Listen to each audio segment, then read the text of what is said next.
তোমরা আমি আল্লাহর ক্ষমার দিকে দৌড়াও। এরপরে জান্নাতের কথা বলছে। এই আয়াতের ব্যাখ্যায় মুফাসসিরিনে কেরাম বলেন, মানুষ সুদ খায়, মানুষ ঘুষ খায়, মানুষ অন্যায় করে, মানুষ জুলুম করে, মানুষ নির্যাতন করে, হাজার রকমের অপরাধ বান্দা দুনিয়ার জমিনে করে।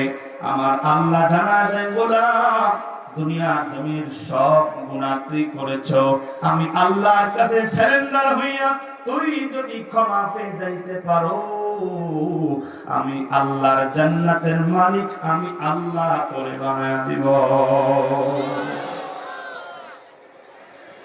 এরপরে অংশে আল্লাহ পাক রব্বুল আলামিন বলেন, ওয়া জান্নাতিন আরদুহাস সামাওয়াতু ওয়াল আরদ। এর গোলাম এই জান্নাতটা তুমি কত জানো? আসমান এবং জমিনের মধ্যবর্তী জায়গা। জোরে বলেন সুবহানাল্লাহ।